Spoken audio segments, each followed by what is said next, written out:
Então, nessa ação penal 504.65.12.94, depoimento do senhor Paulo Tarcísio Okamoto. Senhor Paulo, o senhor foi acusado de um crime pelo Ministério Público Federal.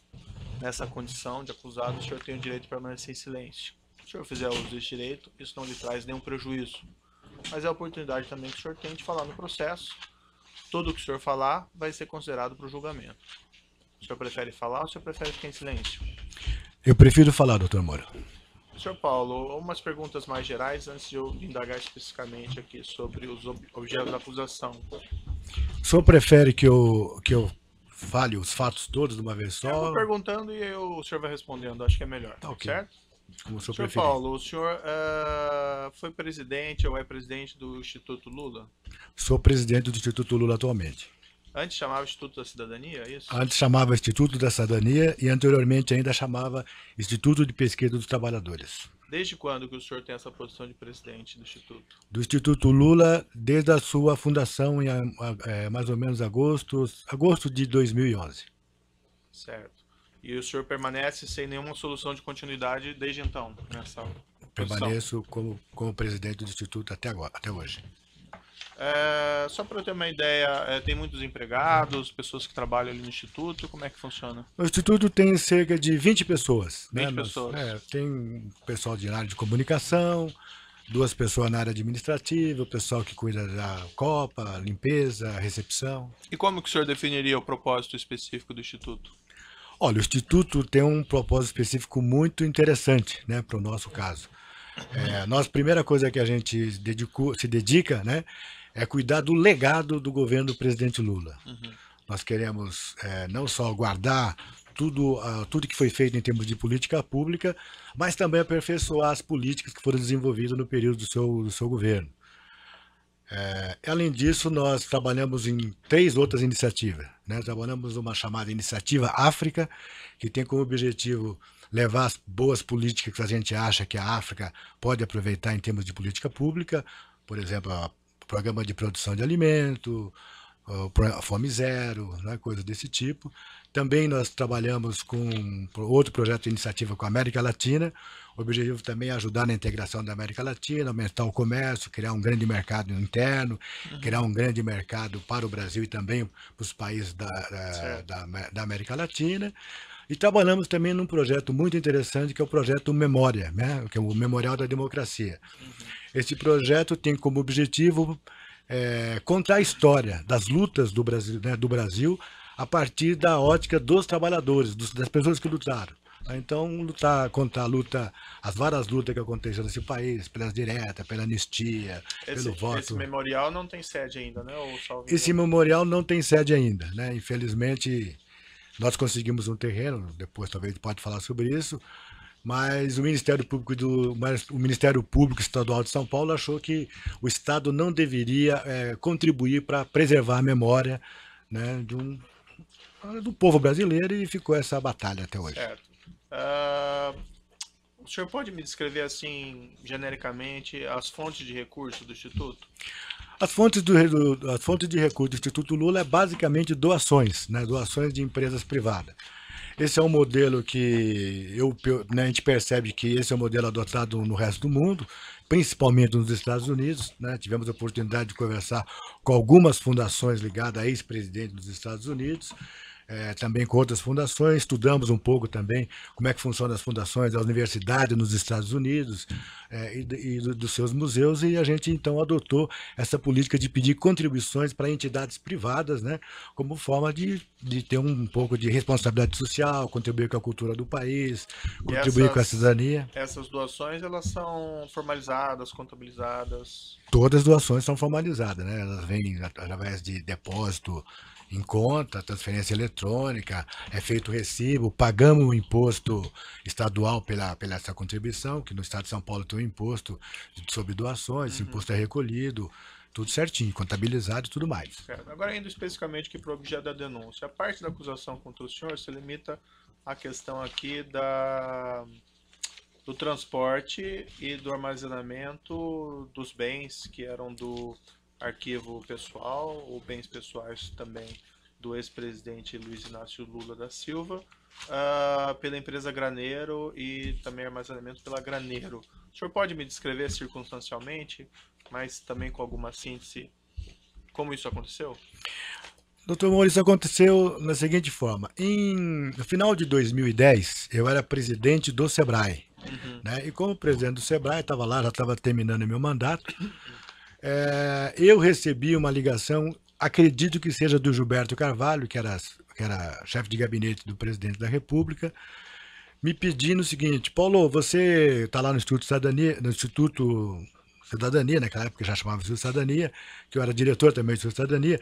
Nós estamos pensando em guardar, né, o acervo presidencial aí. Não é? O senhor Cláudio vai entrar em contato contigo para ver se dá para guardar o acervo presidencial lá no Instituto, lá no Ipiranga. Aí, então, eu liguei para o Cláudio, né, para o senhor Cláudio, que era o responsável por desse negócio. Ele me contou que tinha um acervo presidencial. Eu falei: o que é o acervo presidencial? Ele falou: olha, o acervo presidencial, Paulo, era bom até você dar um pulo aqui para você ver o que é, como é que funciona. Mas, basicamente, o que é? Milhares e milhares de cartas escritas à mão, né, pela população. Carta que as pessoas agradecem, carta que as pessoas cobram, carta que as pessoas elogiam. Enfim, cartas, centenas de publicações, né, peças de artesanatos, livros, condecorações, medalhas. Imagine, né, uma pessoa pública, né, vai recebendo ao longo da vida, muitas pessoas vão recebendo ao longo da vida homenagem, carinho, vai recebendo.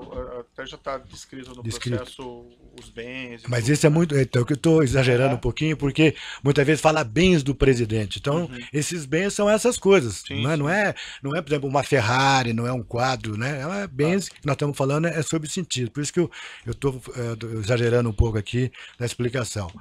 Bom, aí. Ele me explicou o que eram esses bens, me falou que o montante disso era cerca de 11 caminhões, né? E que esses bens, então, já tinha sido embalado, e que o Estado já tinha feito uma licitação para transportar esses bens, e que esses bens, então, com o término do mandato do presidente da República, precisava ser retirado lá do Palácio do Planalto e levar para onde o presidente quisesse. Qualquer lugar que o presidente quisesse, podia levar esses bens. Certo. Eu falei: mas esses bens não cabem lá no Instituto de Cidadania. O Estado não tem alguma coisa aqui para guardar esses bens? Não dá para colocar, sei lá, no Museu Nacional? Não dá para colocar em algum lugar? O Estado não tem. Não, o Estado não disponibiliza espaço para guardar isso. Isso aqui é um problema do presidente da República. É um acervo presidencial de interesse público, mas é dele. Eu falei: mas onde que não tem uma lei sobre isso? Aí ele me falou que tinha uma lei, certo? Eu fui atrás da lei, a lei, sei lá, uma lei de 91 feita pelo presidente Fernando Collor.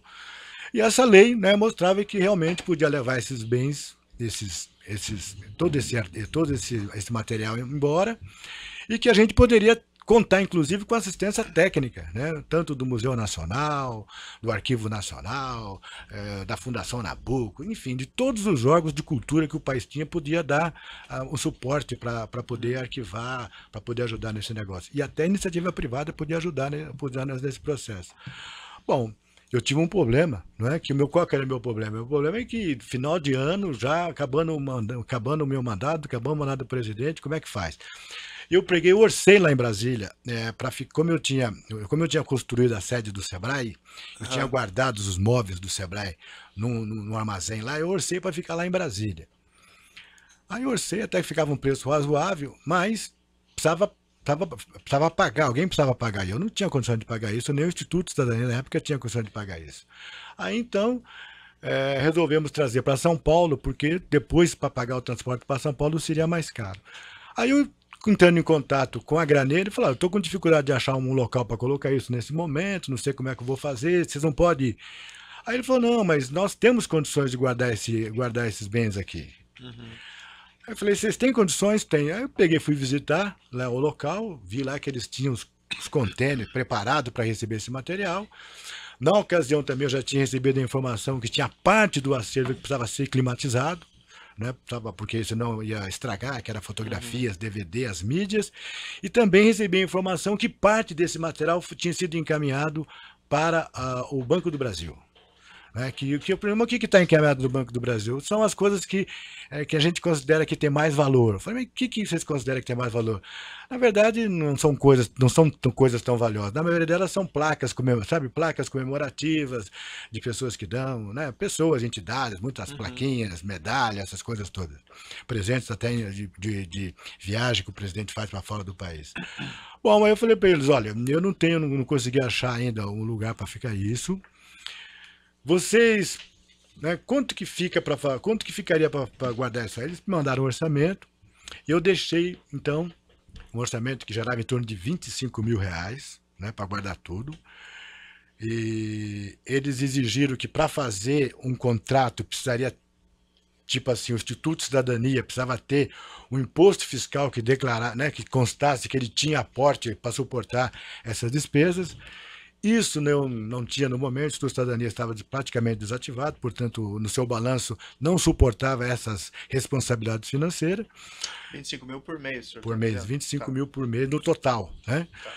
Eu falei, faz o seguinte, então, vamos transportar provisoriamente para aí, deixa guardado aí, que depois eu vou tentar ver como é que faz. Aí ele me explicou, deu uma longa explicação, que não é o caso de trazer aqui, explicando como é que guarda acervo, né, a questão de proteger a umidade, traça, um monte de coisa. E me explicou também que era mais complicado aquele acervo que precisava ficar no espaço climatizado, né? Sim. Aí eu falei para ele, olha, eu não vou ter condições de arrumar recursos para pagar isso. Então eu vou ter que arrumar alguma coisa, né, alguma coisa gratuita para fazer isso. Uma pessoa que faça isso de forma gratuita. Aí o que eu fiz? Eu entendi de que o acervo que precisava ser climatizado precisava então talvez ficar lá, porque era difícil arrumar, segundo a descrição dele, um ambiente para guardar aquilo, que precisava ser com temperatura controlada, umidade controlada. Mas o outro poderia ser guardado, né, num ambiente com um pouco mais cuidado. Aí então eu procurei, no final de janeiro mais ou menos, eu procurei o sindicato dos metalúrgicos, né, procurei o Sérgio Nobre. E eu sabia que o sindicato tinha uma gráfica, né, um prédio que tinha uma gráfica, e essa gráfica tinha se mudado para Diadema. Eu falei, o Sérgio, a gente não pode guardar os bens aqui do presidente Lula, né? Esse material, esse acervo todo que ele tem, expliquei o que era, carta, que era muita carta, muito não sei o que lá, que o grosso era carta, e-mail, essa coisa toda. Eu falei, pode ter um problema, né? Por que tem um problema? Porque o sindicato vai entrar em reforma, e nós vamos usar o prédio para guardar os móveis do sindicato que vai estar em reforma, né? Falei, mas não tem jeito. Quanto tempo vai demorar? Não, vai ser uma reforma muito grande, vai demorar uns 2 anos, até 2013. A proposta é fazer. É uma reforma bastante grande. Bom, aí eu peguei, né? Comecei a procurar de novo um local, mas não tinha muitas opções, né? Onde colocar 14, 13 caminhões, 13 contêineres, onde colocar isso? Aí o doutor Léo, né, foi visitar o Lula lá pro começo de fevereiro, mais ou menos. Aí eu perguntei pro doutor Léo, o senhor não tem um armazém, né? O senhor que faz construção lá na região, em São Paulo, o senhor não tem um armazém disponível que a gente possa guardar o acervo presidencial? Aí ele falou para mim que não tinha, que quando ele faz obra, as obras depois que termina é desmobilizado. Eu contei para ele o problema, falei, eu tô com um problema assim, assim, assado lá na Graneiro, e que eu preciso dar um jeito, que eu tô sem condições de bancar isso daí. Ele perguntou com quem que era, que a Graneiro, ele falou, eu acho que nós devemos ter alguma coisa com a Graneiro, acho que deve ter algum contato com a Graneiro. Eu falei, pô, você pode dar uma olhada nisso, né, para ver se dá para me ajudar nisso? Ele falou, vou dar uma olhada nisso e te dou um retorno. Aí depois de um tempo ele me deu retorno, disse que tinha contrato, disse que ele tinha negócio com a Graneiro. Aí eu chamei o cara da Graneiro, né? Expliquei para ele de que a OAS poderia apoiar, né, alguns meses de aluguel, até de achar uma alternativa, e aí eles encaminharam lá o contrato, fizeram o contrato e tudo mais. E encaminharam para a OAS. Eles mesmo, como eu já tinha relação com a OAS, eles procuraram lá a OAS, eles fizeram lá os contratos e acertaram. Bom, acontece que eu tinha pedido de uma forma provisória, porque a ideia não era ficar guardado, né? A ideia é você trabalhar esse acervo. Aí então o que eu fiz? Eu comecei, continuando procurando isso, eu tive a oportunidade de encontrar com uma pessoa da Universidade Uniban, né, que foi lá visitar também o presidente Lula, e eu tinha muito me espelhado nessa possibilidade de uma universidade abrigar, né, os acervos presidenciais. O senhor sabe muito bem que lá nos Estados Unidos a universidade brigam, né, para abrigar os acervos dos ex-presidentes. Isso para a universidade é uma honra. Então, muita universidade faz depois nos nos seus campos. Mas assim, como isso não é bem objeto aqui da acusação, da questão da Uniban, talvez o senhor possa falar mais sinteticamente. Então vou ser mais sintético. Mas se vocês permitirem contar, porque faz parte do processo, inclusive tem testemunha que relatou esses fatos. Mas é mais a questão da Graneiro, né? Então, Sim. depois não deu certo. Mas de qualquer maneira, a provisoriedade do estoque na Graneiro, ela é importante para se entender a falta de dolo e a falta de qualquer vantagem disso. Você mais sintético. Então, eu pedi para a Universidade Uniban, o reitor falou, olha, legal, boa ideia, vamos colocar e tal. Eu fui visitar a universidade, era um lugar muito bacana, do lado da Via Anchieta. Entretanto, precisava fazer algumas reformas, né? Mas eu achei o lugar legal. Mas depois começou a ter rumores que a universidade ia ser vendida. Infelizmente, em setembro, a universidade foi vendida e, portanto, não foi possível aproveitar esse local. Bom, aí nós ficamos, né, na estaca zero. Eu queria um pouco de paciência, doutor Moura, porque eu sou acusado também de, parece que no dia 1º eu já tinha acertado com a S, que ia guardar na Graneiro. Parece que me dá a impressão. Tem para falar o que o senhor quiser, então, por isso que eu estou querendo explicar um pouco do contexto aí, tentando ser o mais sério possível. Mas aí, então, eu tive nessa universidade, depois eu tive procurando outro local também, que era muito bom, que era uma sede do Correio, né? Que poderia obrigar também esse acervo, mas também não deu certo porque era muito caro.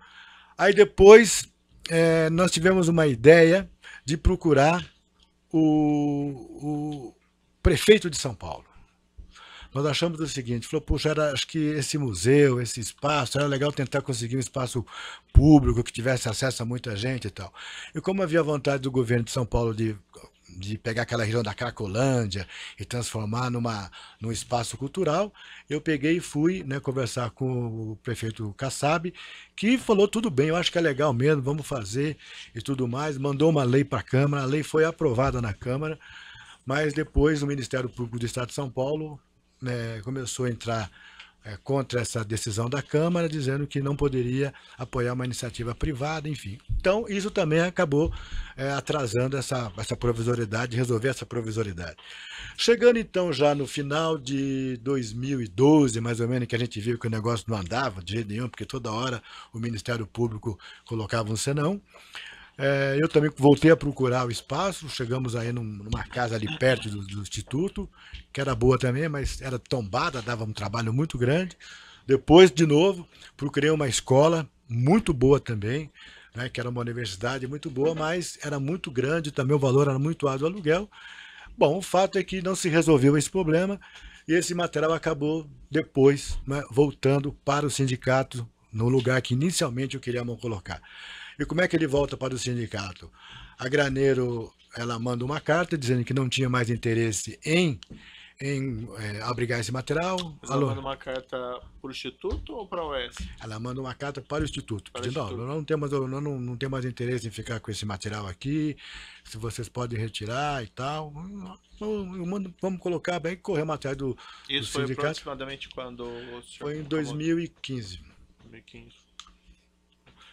Quase final de 2015, mais ou menos. E quem pagou os custos, então, desse armazenamento até a saída dele da Graneiro foi realmente a OS? Foi realmente a OS. É uma coisa que era para ser provisória, infelizmente, por uma série de questões, acabou demorando tanto tempo para se resolver. Eu vou lhe indagar isso porque faz parte aqui da acusação. Isso fez parte, esse pagamento fez parte de alguma espécie de acerto, em corrupção, em propina... Não, isso não fez parte de nenhum acerto. Eu acredito que isso foi uma contribuição de uma empresa que apoia um projeto cultural, um projeto de preservar a história, como muitas empresas fazem isso hoje em dia. Esse pagamento que foi feito pela OS a Graneiro em favor, vamos dizer assim,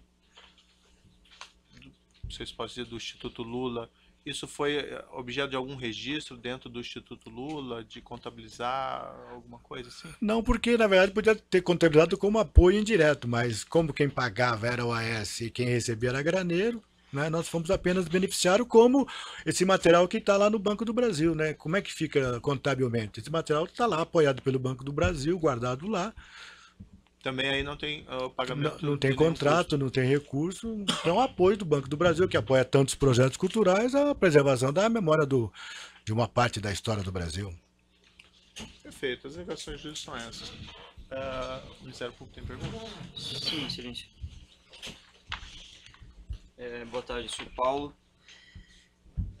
Senhor Paulo, gostaria de entender um pouquinho melhor, se o senhor puder explicar, como foi essa questão do senhor ter sido acionado para participar do armazenamento desses bens? Como que surgiu o primeiro contato? Não, o primeiro contato, como eu falei, eu acho que foi o Dr. Gilberto Carvalho, né? Como eu era diretor do Instituto Cidadania, né? Então, uma das pessoas que ele conhecia na diretoria, já tinha sido presidente do Instituto, e como era um espaço que ele sabia que a gente tinha, né, que o Lula já tinha trabalhado nesse espaço, então ele achou que podia usar aquele espaço para guardar o acervo presidencial. O senhor recorda se esse contato foi no ano de 2010? Esse contato foi no final de 2010. Certo. Aí, o senhor procurou, houve uma sequência de locais em que o senhor procurou, né, para armazenar. O senhor citou o sindicato, o senhor poderia só... Eu citei o sindicato, depois a universidade, né, depois um espaço que tinha sido uma antiga sede do Correio, depois um prédio. Desculpa me interromper, isso tudo em 2010 ou posteriormente? Não, 2010, final de 2010, dezembro de 2010, eu tomo ciência que tem essa demanda para resolver. Quando é que eu começo a trabalhar para tentar resolver? 2011, né? 2011 eu trabalho em várias coisas, depois vou até o prefeito Kassab. Certo? Vamos, por enquanto, então, situar no tempo essas condutas em 2010. O senhor foi procurado pelo senhor Gilberto. Isto. E aí, após isso, o senhor, antes de conversar com o senhor Léo Pinheiro, o senhor conversou com mais alguém? Não, antes de conversar com o Léo Pinheiro, eu conversei com o Sérgio Nobre do Sindicato dos Metalúrgicos de São Bernardo do Campo. Certo. Aí não houve a possibilidade? Não houve a possibilidade porque esse espaço que eu estava pensando que podia guardar, que eu acredito que eu conheço lá, né? Ele ia ser usado para abrigar os móveis da reforma que o sindicato ia fazer. Certo. E aí em seguida, surgiu nesse contexto o senhor Léo Pinheiro. Sim, então o que aconteceu? O senhor Léo Pinheiro, o doutor Léo Pinheiro foi visitar o Lula, né? E na saída lá eu falei, eu conheço ele, né? Eu falei, o doutor Léo, o senhor não tem, né, não tem um armazém, um depósito dessas coisas? Porque normalmente uma consultora pode ter um depósito, um armazém, que a gente pudesse obrigar esse acervo presidencial. Aí que ele me explicou que não. Então, para contribuir com a sua pergunta, se me permite. Pergunta. Parece que, para me permitir contribuir com a sua pergunta, parece que ele não entendeu adequadamente, já porque eu conheço a história. O Vossa Excelência está perguntando de 2010, do fim do mandato. Do acervo presidencial. Mas me parece que você quer saber para onde foi o acervo naquele momento. Não, na verdade a linha é nessa mesmo. Eu acho que ele está indo bem. Acho que se o senhor depois entender que ficou algo que não tenha sido esclarecido, o senhor na oportunidade pode perguntar. Acho que a gente pode seguir. Porque aqui eu gostaria de entender, então o senhor mencionou que houve essa reunião, que foi perguntado ao senhor Léo Pinheiro se ele poderia armazenar, ele disse que não teria sede própria, e aí que surgiu a Granero, correto? Sim, então, como eu expliquei anteriormente, ele foi lá no Instituto Lula, ele não foi chamado especificamente, ele foi lá visitar o presidente e tal. Aí terminando a reunião, quase terminando, eu perguntei para ele se ele tinha um espaço, né, lá em São Bernardo, lá em São Paulo, um armazém, porque, né, como ele fazia muita obra, quem faz obra costuma ter, né, guarda caminhão, guarda cimento, guarda coisa e tal. Se ele tinha algum desses espaços próprios, né, para guardar esse acervo, expliquei o que era o acervo. Ele falou que ele não tinha esse espaço próprio, que normalmente essas coisas eram alugadas. E aí ele perguntou qual que era o problema, eu expliquei para ele, para não me alongar, não vou aqui repetir, né? Certo. Ele falou para ele, olha, eu acho que eu tenho alguma coisa com a Granero, eu acho que a gente faz, né, eu acho que a gente tem contrato com a Granero. E aí o que o senhor fez em seguida daí? O que eu fiz em seguida, ele falou, olha, você pode me apoiar? Ele falou, eu acho que eu posso te ajudar, posso te apoiar. Certo. Aí eu encaminhei o rapaz, depois de uns dias, ele me retornou dizendo que realmente tinha contatos com a Granero, que a UES tinha contato com a Granero. Mas eu vou interromper porque já respondeu. Eu só gostaria aqui de questionar o interrogado sobre o documento Comp 273. Houve um orçamento, o documento está identificado como ORCE DMR OV 164895. Foi endereçado ao senhor. Endereçado a mim. Fui eu que pedi o 22 de orçamento. dezembro de 2010. E ali, esse documento, ele traz a descrição de serviços que a Graneiro poderia prestar.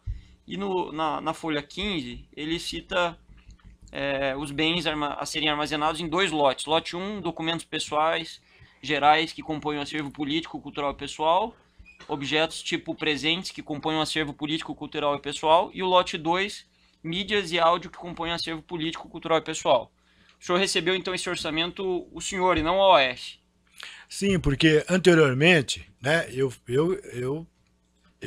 procurei a Graneiro para saber quanto custava. Porque se custasse R$1.000 para armazenar isso, talvez a gente pagasse, né? Tinha condição de pagar. Até mais, R$3.000. Aliás, eu fiz foi feito o orçamento que deu R$25.000.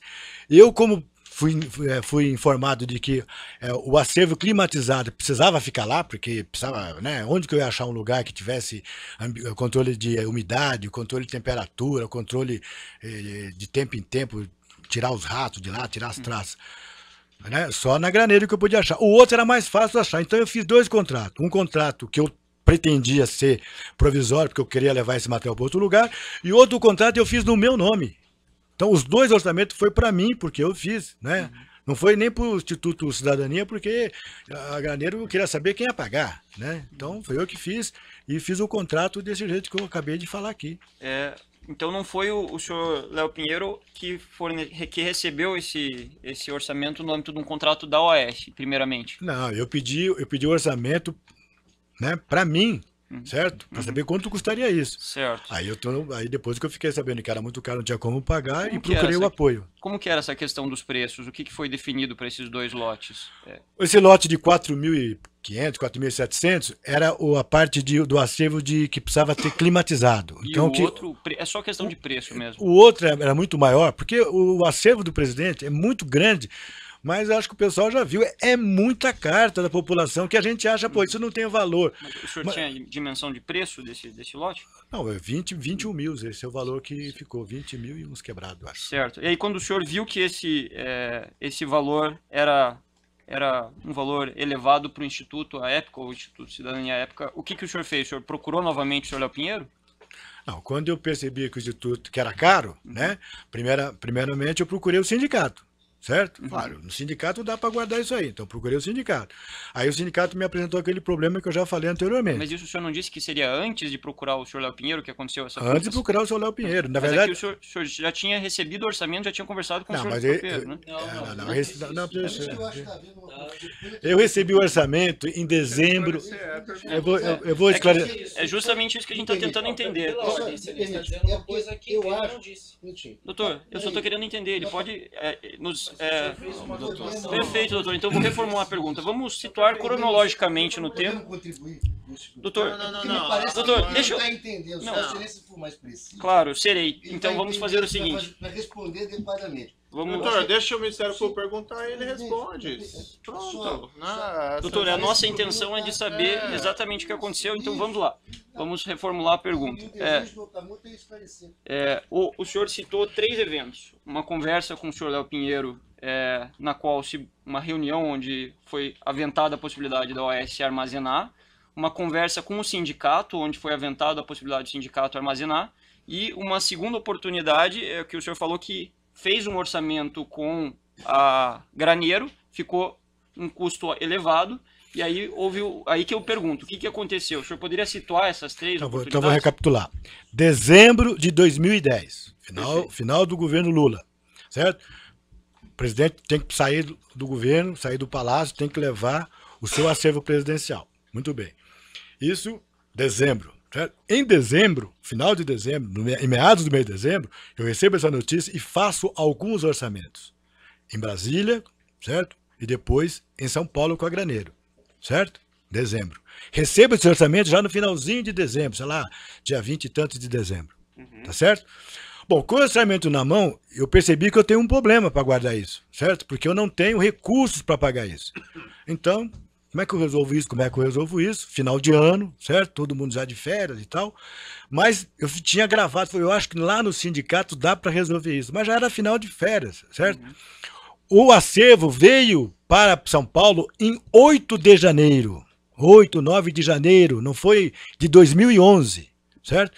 Bom, aí eu procuro o sindicato logo no começo de finalzinho de janeiro, primeira quinzena de janeiro, procuro o sindicato e tem essa notícia que eu acabei de explicar, né? Que o sindicato não tinha condições de guardar isso lá, a gráfica, por conta de que ia fazer reforma. Bom, continuo com o problema, onde guardar isso aí? E está correndo a tarifa do aluguel lá na Graneiro, tá certo? Como é que eu vou resolver esse problema? Aí o doutor Léo foi visitar, tipo fevereiro, mais ou menos, já era fevereiro, né? Janeiro, final de janeiro, início de fevereiro, não foi no comecinho do mês, já pode ver que é bem mais para frente.